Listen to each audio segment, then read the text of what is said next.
There's more, and I am here to explain 9.BB.7. All right. So for this activity, that we need to solve a quadratic equation using the zero product property. Remember, product implies what operation? Exactly, implies multiplication. When we say product, it implies multiplication. Product is the result of a multiplication. So we're multiplying these two terms, n minus 4 times n minus 9. Okay? So remember, for this to be true, this is the key to solve this activity.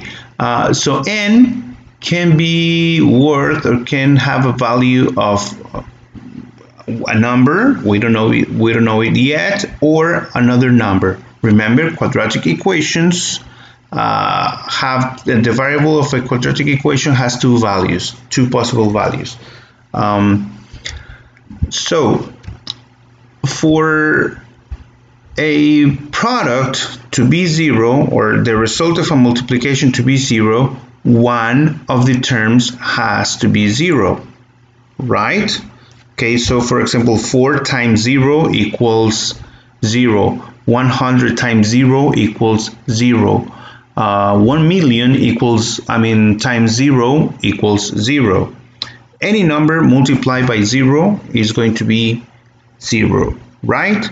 So in this case, these two terms, let me just paste, this right here. Okay, these two terms, any of these two terms, either this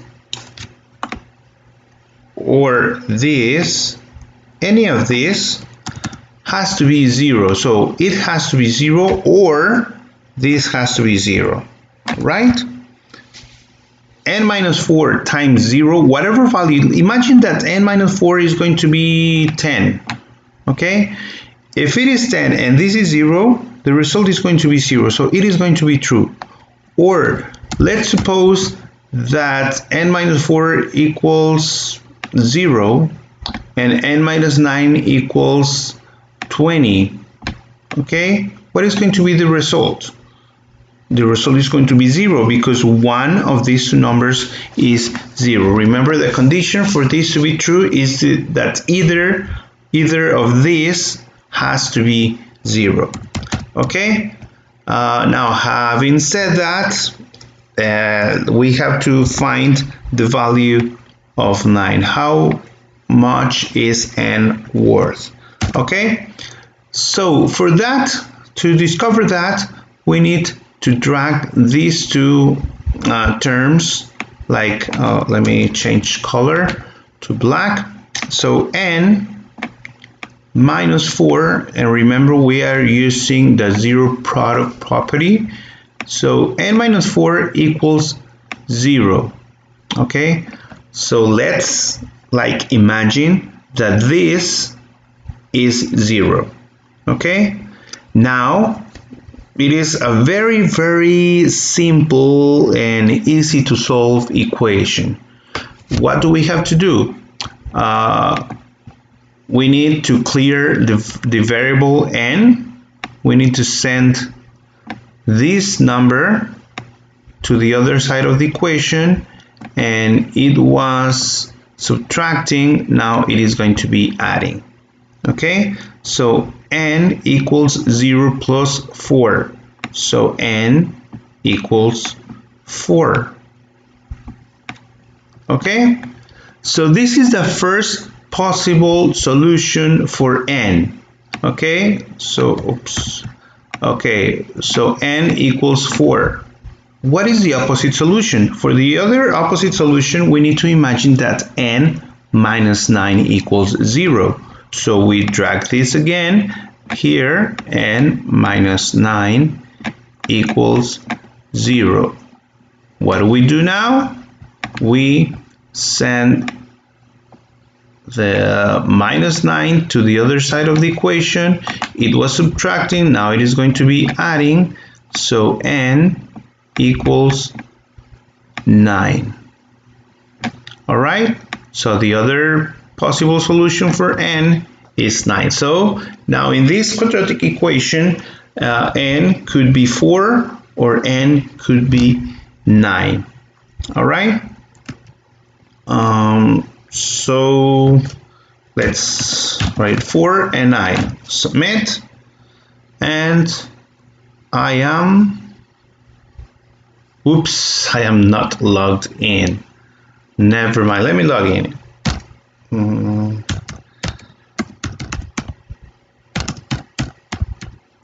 Oops. All right. I'm sorry. Okay. Now, another one. Okay, this is kind of the same, right? I am going to do it like a little bit faster than the other one.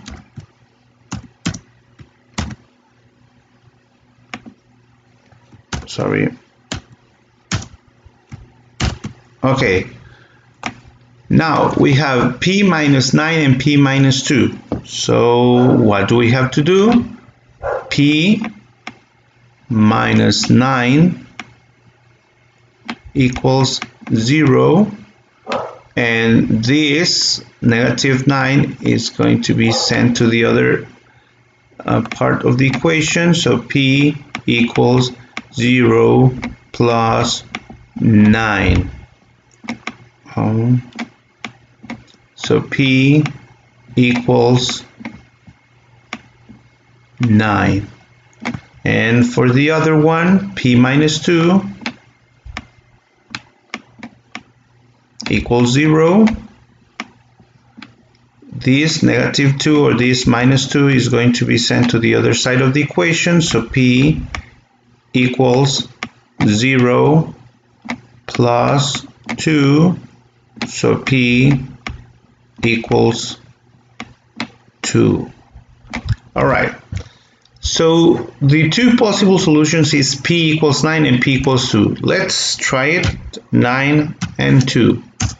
All right. I am fantastic. Okay. So for this one, let me print the screen, and I'm going to make a new paint file. All right. For this one, there is a multiplication w times w minus 2. Okay, so either w is 0 or w minus 2 is 0. Okay, so one solution is that w equals just 0.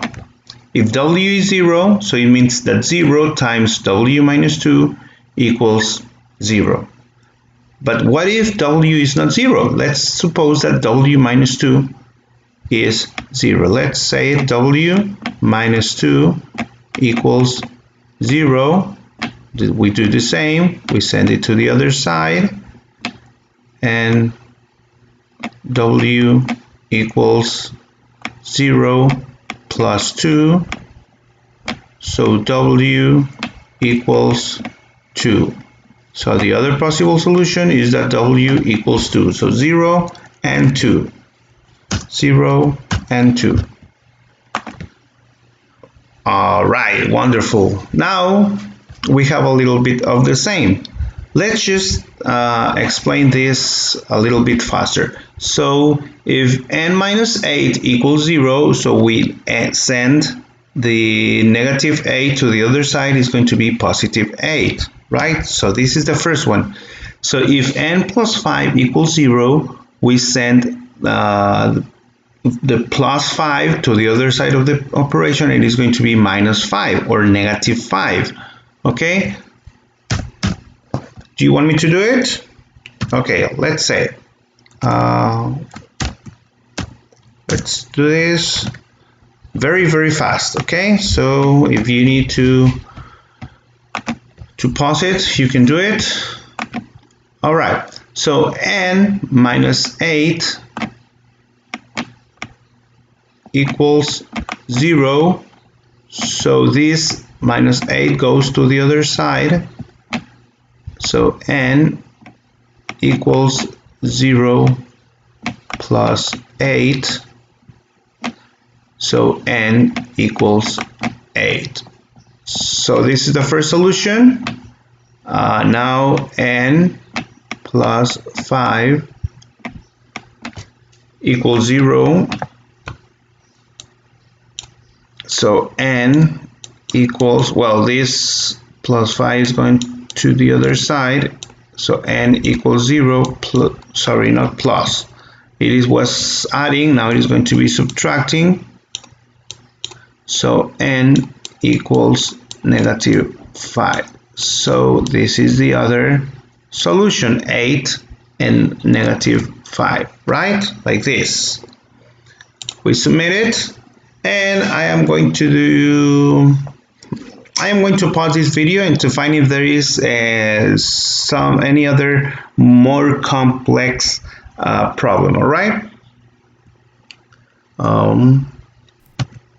Okay, you know what I'm going to do? I am going to solve this very fast. Okay, so if you don't understand this already, you can just go back a little bit to the explanation, or you can just hit learn with an example. So what is the first one? F plus 6.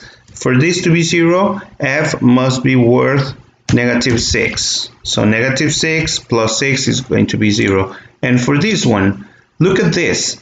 Let me print the screen. All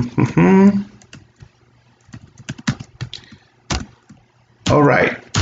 So to find the first,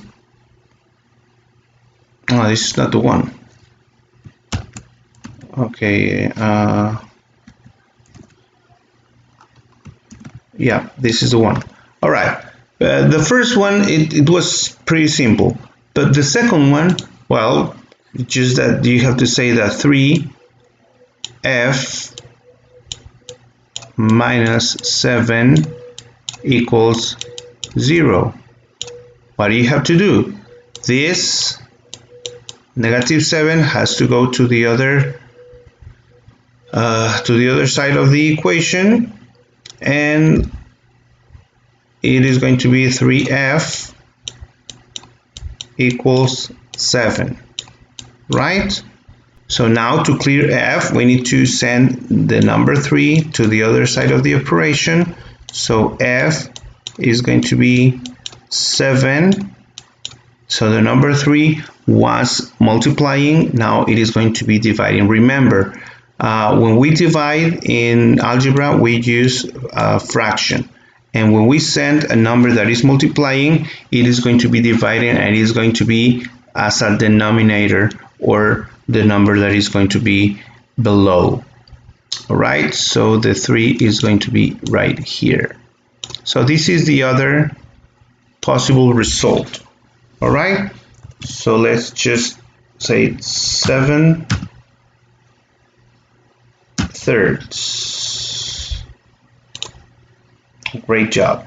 Okay, so for this one, the first value for d will be negative 5, and the second value for d will be negative 2 divided by 7, because this 7 is multiplying, it is going to be sent to the other side by dividing. All right, and this is going to be the final that I am going to make probably. So this one, it's really simple, negative 3 and negative 9.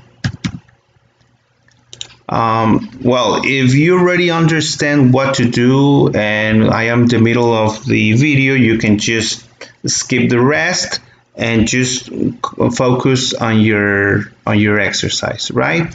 So G is going to be 7 and also negative 9. Pretty simple. All right, P has to be 0, or P has to be positive 5 divided by 8. Why?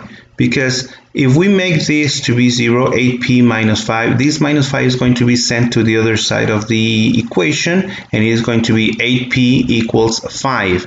So the 8 is going to be sent to the other side of the operation of the equation, and it is going to be by dividing like this. Okay? And so this one is going to be -9 divided by 8, and the other one is going to be 3. Okay, and well, 5, and this one is going to be 5/3. All right, let me know if you have any question, and see you in the next video. Bye bye.